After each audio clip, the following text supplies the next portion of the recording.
Hello viewers, this is Anand and you are watching English master. My dear viewers, आज के इस important video में जो है मैं एक साथ आपको जो है uses could have, should have और वुड हैव का जो है बताने जा रहा हूँ। वीडियो बहुत ही इंटरेस्टिंग होने वाला है my dear viewers. It is just because क्योंकि आप अक्सर इसके बारे में जो है जानने की कोशिश करते हैं कि जब इस मॉडल के साथ, यानी ये जो तीनों हैं आपका शुड, कुड और वुड, इन तीनों के साथ जब हैव प्लस वर्ब थ्री का यूज करते हैं तो किस सेंस में करते हैं। Alright, you won't believe that कि बहुत ईजी वे से मैं आपको बताने जा रहा हूँ। सबसे पहले आप इन तीनों वर्डों को याद रखिएगा, should, could and would. These are called modal auxiliary verbs. Alright, ये मॉडल ऑक्सिलरी वर्ब के फैमिली से बिलोंग करते हैं। And we have 13। हमारे पास मॉडल जो है जिनकी संख्या कितनी है, 13 है। जैसे can, could, would, should, must, need, use to ought to, dare. इस तरह से जो है हमारे पास इनकी संख्या 13 होता है। इनके बारे में 2 पॉइंट्स आप लोग जो है हमेशा माइंड में कब रखिएगा। पहला पॉइंट्स कि जब भी ये किसी वाक्य में यूज होते हैं, किसी स्ट्रक्चर में आएंगे, किसी फार्मूला पर आएंगे, तो ये सब्जेक्ट से गवर्न नहीं होते हैं। मीन्स कि आपका सब्जेक्ट सिंगुलर हो या प्लुरल हो, दैट्स नॉट बिग डील। आप आई शुड भी बोल सकते हैं, वी शुड भी बोल सकते हैं, ऑलराइट, दे शुड भी बोल सकते हैं। रिमेंबर, ये जो है इनसे अनुशासित नहीं होते हैं, इनके ऊपर इनका जो है कोई भी प्रभाव नहीं पड़ता। सेकेंड कि इनको टेंस से भी जो है आप अनुशासित नहीं कर सकते हैं, दे आर फ्री। हाँ, कुछ मॉडल्स ऐसे हैं जिसमें जो है हम लोग जो है जैसे आपके मार्जिनल है, ठीक है, इन लोगों को जो है थोड़ा हम किसी और सेंस में ले जाकर, एक्चुअली मॉडल्स का हम यूज कैसे करते हैं, इनके प्रॉपर्टी को देखकर, इनके प्रॉपर्टी को देखकर जो है हम मॉडल्स को यूज करते हैं, न कि मॉडल्स के कोई शाब्दिक हिंदी अर्थ पर जाकर करते हैं। कभी नहीं कर सकते ऐसा। इट इज़ नॉट नेसेसरी और it is not a must कि आप शुड का मतलब चाहिए के सेंस में ही करेंगे, क्योंकि मस्ट का भी मतलब होता है, वो भी एट द एंड जो है हिंदी के वाक्य में चाहिए लेकर आता है। और टू का भी आप कर सकते हैं, इजंट इट। मे का सकना तो माइट का मतलब भी होता है, कैन का मतलब भी होता है, कुड का मतलब भी होता है। सो ऑलवेज रिमेंबर कि ये लोग अपने हिंदी की वजह से नहीं यूज होते, ये अपने फंक्शन, अपने प्रॉपर्टीज के ऊपर किस तरह के ये अपने अंदर फंक्शन रखें, उस आधार पे हम लोग इनको यूज करते हैं। सो कम टू द पॉइंट्स। अब पॉइंट्स पर आते हैं कि जब भी आप किसी मॉडल के साथ, स्पेशली मैंने यहाँ पर 3 तो लिख ही दिया है, शुड, कुड और वुड, इनके साथ अगर आप ये हैव प्लस वर्ब 3 का प्रयोग करते हैं तो ये लोग पास्ट टाइम को रेफर करेंगे। कौन से रेफर करेंगे? पास्ट टाइम के एक्शन को रेफर करेंगे। किस तरह का एक्शन होगा, आई विल टेल यू। लेकिन उससे पहले थोड़ा सा कुछ इंपॉर्टेंट पॉइंट्स ये याद रखिएगा कि ग्रामर की दुनिया में कोई भी ऐसा रूल नहीं है जहां मॉडल के बाद आप डायरेक्ट वर्ब के थर्ड फॉर्म को यूज कर लेना, कभी नहीं हो सकता है। मॉडल 13 मॉडल्स जो हमारे पास है, उन सभी मॉडल के साथ हम जो एक्शन वर्ब के फॉर्म को यूज करते हैं वो हमारा वर्ब 1 होता है। कौन होता है? वर्ब 1। लेकिन इसके साथ ही जो है आप वर्ब के फोर्थ फॉर्म को भी यूज करते हैं। लेकिन आपने नोटिस किया होगा कि वर्ब के फोर्थ फॉर्म के यूज करने से पहले बी यूज करते हैं, B E. Alright, this one B plus V4 and इसके पहले आपका मॉडल रहेगा। Is it clear? जैसे she will be writing a letter, she will be writing a letter. Alright, अगर आपने V3 यूज किया तो दैट इज डैम श्योर कि V3 से पहले आपने क्या यूज कर लिया? हैव यूज कर लिया। Is it clear? अब आते हैं कि इस तीनों जो मॉडल्स है, जब इनके साथ हमने हैव प्लस V3 अप्लाई कर दिया तो ये तीनों के तीनों मॉडल पास्ट में चले गए। आपके गुजरे हुए वक्त में जो है ये कोई जो है एक्शन को शो करने वाले हैं। अब आया कि यहाँ पर मैंने एक स्ट्रक्चर, एक फार्मूला जो है मैंने लिखा है, जहाँ जो है आपका शुड के साथ subject plus should plus have plus verb का third form past participle plus other word. इस स्ट्रक्चर का प्रयोग हम कब करते हैं, या generally should have plus verb 3 का प्रयोग कब करते हैं? रिमेंबर गाइस, यहाँ जो वर्ब 3 आ रहा है ये आपका एक्शन वर्ड है, ठीक है। अब अगर आपने पास्ट में, यहाँ से थोड़ा ध्यान दीजिए, अगर आपने पास्ट में कोई कार्य किया या फिर कोई कार्य नहीं किया, उस कार्य को लेकर आज प्रेजेंट में अगर आपको अफसोस हो रहा है, क्या हो रहा है? अफसोस, रिग्रेट या रिमोर्स जिसको बोलते हैं, या खेद हो रहा है, ठीक है, तो उस जगह पर जो है आपको इस रूल्स का यूज करना है। क्या करना है? आपने कोई कार्य पास्ट में किया तो करने का अगर अफसोस आज प्रेजेंट में हो रहा है तो वहाँ पर ये यूज होंगे। अगर आपने कोई कार्य पास्ट में नहीं किया और उसका अफसोस प्रेजेंट में हो रहा है तो शुड हैव प्लस वर्ब 3 का प्रयोग करेंगे। एक छोटा सा example, remember guys, you know that कि मैं बहुत ज़्यादा एग्जांपल लेकर नहीं आता हूँ, क्योंकि मैं ये सोचता हूँ कि आप इनके यूजेज ही जान लो, उसके बाद से आपके भी लाइफ में, आपके अतीत में, गुजरे हुए पल में जो है ऐसे बहुत सारा एक्ट आपने किया होगा या नहीं किया होगा जिसका आज प्रेजेंट में आपको जो है क्या होता है? अफसोस होता है।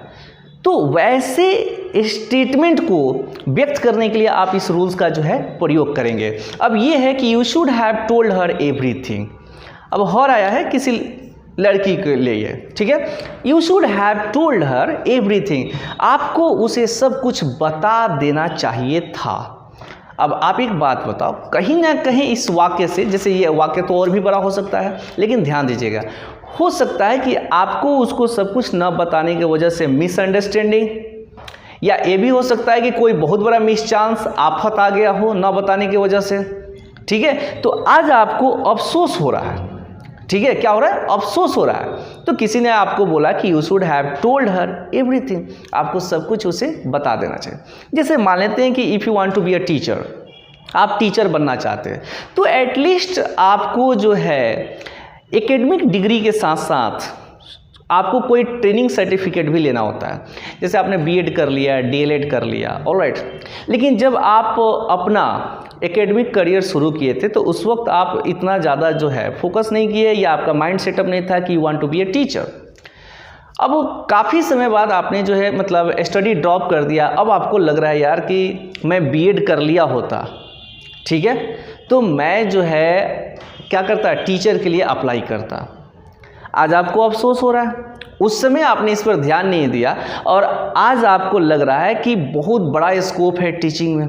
अब आपने बोला कि मुझे बीएड कर लेना चाहिए था, आपने नहीं किया। Is it clear? तो आज आपको क्या हो रहा है? अफसोस हो रहा है। Alright, you had a chance to learn English, आपके पास चांस था अंग्रेजी सीखने का, आपने नहीं सीखा। किसी यूरोपियन कंट्री में जो है आप निकल गए, किसी फॉरेन कंट्री, किसी ओवरसीज में जो है आप निकल गए। वहाँ पर आपने देखा कि this is the only language जो आपको हेल्प कर सकता था, ऑलराइट, या हेल्प करता, लेकिन आपने जो है सीखा नहीं। अब आपको अफसोस हो रहा है और आपने बोला यार यहाँ आने से पहले मुझे अंग्रेजी सीख लेना चाहिए था। I should have learn English before coming over here, यहाँ आने से पहले मुझे जो है क्या कर लेना चाहिए? अंग्रेजी सीख लेना चाहिए था। Isn't it? तो आपको अफसोस हो रहा है। उम्मीद करते हैं शुड हैव प्लस वर्ब 3 का कंसेप्ट क्लियर हुआ होगा। आगे आता है सेम स्ट्रक्चर है, रिमेंबर सेम स्ट्रक्चर, बस आप एक मॉडल्स को चेंज करने जा रहे हैं, और ये हो गया कुड का। तो कुड हैव प्लस वर्ब 3 का प्रयोग कब करते हैं? रिमेंबर गाइस, यहाँ पर भी वर्ब 3 है तो एक्शन तो कन्फर्म है, ठीक है। कभी कभी पास्ट में जो है आप कोई काम अपने मर्जी की वजह से या अपने सोच या अपने विचार के वजह से नहीं किए रहते हैं, ऑलराइट, जो आपका चॉइस होता है, ये आपका खुद का डिसीजन होता है। ऐसा नहीं है कि उसके पीछे कोई कंपल्सन होगा, ऐसा नहीं है कि उसको न करने की वजह से जो है आपको किसी भी तरह का अफसोस होगा, नथिंग लाइक दैट।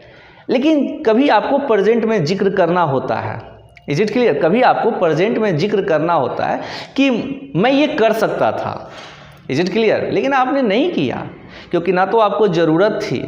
कोई भी काम ऐसा हो सकता है, आप किसी से बात कर रहे हो, इज इट क्लियर? सर्विस के रिगार्डिंग आप बात कर रहे हो, आज आप एक बहुत ही फ्लावरिशिंग जो है बिजनेस को रन कर रहे हो, आपसे कोई दोस्त बोला यार कि आप जो है जॉब के लिए अप्लाई कर सकते थे, आपने बोला कि मैं कर सकता था लेकिन नहीं किया क्योंकि मुझे उसकी ज़रूरत नहीं है। अब ये आपका क्या शो कर रहा है? चॉइस, ना कि आपका मजबूरी शो कर रहा है।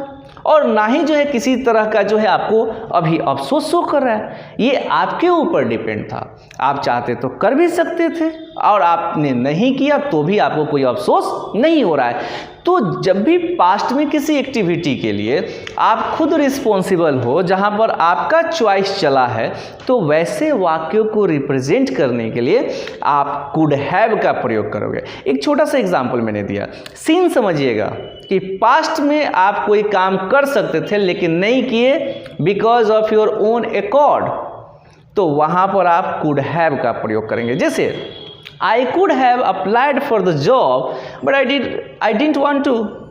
मैं जॉब के लिए अप्लाई कर सकता था लेकिन मैंने नहीं किया, मुझे ज़रूरत नहीं थी। तो ऐसा नहीं है कि यहाँ पर मैं पछताव कर रहा हूँ या फिर मुझे जो है ना रिग्रेट या फिर जो है किसी तरह का कशिश है या मुझे जो है किसी तरह का अफसोस चल रहा है। Not at all, it was my own choice. I didn't do it because of my own accord. मैंने इसे नहीं किया क्योंकि ये मेरा पर्सनल चॉइस था एंड अभी मुझे किसी भी तरह का अफसोस नहीं है। ओके, तो यहाँ पर ऐसे वाक्यों को रिप्रेजेंट करने के लिए कुड हैव का प्रयोग करेंगे। The last one would have plus verb 3 same है, आपने बदला क्या है, शुड के जगह पे कुड आया, कुड के जगह पे अब वुड आया। ओके, तो ये वुड हैव प्लस वर्ब 3, इसमें भी action, you know well that. तो इसका प्रयोग आप कब करते हैं, पास्ट में किस तरह का सीन क्रिएट होता है कि आप इनका प्रयोग करते हैं। तो let me tell you that, past में आप कोई काम नहीं कर सके और उसके पीछे जो है एक रीजन था न कर पाने के, तो वहाँ पर आप इस जो है स्ट्रक्चर का प्रयोग करते हैं। Whenever you use this model particular, सिर्फ इस मॉडल का जब आप प्रयोग करते हैं ना, तो it shows only your reason। ये आपका जो है पास्ट में कुछ न कर पाने की वजह क्या थी, ठीक है, इसको जो है क्या करता है, शो करता है। जैसे यहाँ पर मैंने एक एग्जाम्पल लिखा है कि I would have bought that car, मैं उस कार को खरीद लिया होता है, third condition. Okay, I would have bought that car, मैं उस कार को खरीद लिया होता, if I had enough money, यदि मेरे पास बहुत सारा पैसा होता, काफ़ी पैसा होता, इनफ मीन्स काफ़ी। तो यहाँ पर मैं कार नहीं खरीद पाया। डोंट यू थिंक दैट कि ये सेंटेंस में जो है आपको रीज़न मालूम चल रहा है कि मैं कार क्यों नहीं खरीद पाया, बिकॉज मेरे पास पैसा पर्याप्त नहीं था। Is it clear? तो इस तरह से जैसे आप जो है किसी को देखते, आपके अंदर पोटेंशियल है और आप जो है बोल रहे यार मैं भी पढ़ सकता था, मैं भी पढ़ लिया होता, मेरे पास पैसा होता, तो आप पढ़ाई नहीं कर सके। What is the reason behind that, उसके पीछे रीज़न क्या है, तो आपके पास पैसा नहीं था। तो वुड हैव का जब आप प्रयोग करोगे तो इट शोज योर रीज़न, ये आपका रीज़न दिखाएगा कि आप कोई काम क्यों नहीं कर पाए। Is it clear? तो शुड हैव चाहिए था के सेंस में यूज होता है और ये रिग्रेट प्रेजेंट में शो करता है। कुड हैव सकता था, रिमेंबर दैट, हिंदी के पीछे नहीं जानना है, इनके फंक्शन के पीछे भागिए कि किस सीन में आप यूज कर सकते हैं, किस तरह का फंक्शन होगा पास्ट में कि इनका यूज करेंगे। फिर भी मैं आपको बता दे रहा हूँ, कुड हैव का चॉइस, ना तो आपको रिग्रेट होगा, जब भी कुड हैव को पास्ट में यूज करिएगा तो ना तो आपको रिग्रेट होगा प्रेजेंट में और ना ही आपको रीजन शो करना है। यहाँ पर आप स्वयं मतलब जो होता है ना रिस्पॉन्सिबल होते हैं कि मैं इस काम को क्यों नहीं किया। ऑलराइट, यहाँ आपको रीजन या रिग्रेट के रिगार्डिंग कोई ऐसा नहीं होता है। And then after would have का जब आप प्रयोग करते हैं तो आप इसके थ्रू जो है रीजन बताते हैं कि आप कोई काम पास्ट में क्यों नहीं कर पाए। Is it clear? तो ये था एक मेरा छोटा सा प्रयास, आई होप कि आपको समझ में आया होगा। माय डियर व्यूअर्स, यहाँ पर जो है मैं बहुत सारा एग्जांपल नहीं लिख पाता, इट इज़ जस्ट बिकॉज क्योंकि मैं चाहता हूँ कि आप इनके यूजेस पे फोकस करो। अगर आपको समझ में आ गया होगा तो डैम श्योर आप किसी भी तरह के सेंटेंस, बस सेंटेंस आप लिख लो, उसका प्रैक्टिस करो। ऑलराइट, तो उम्मीद करते हैं कि आपको समझ में आया होगा। Okay, so bye and enjoy yourself now.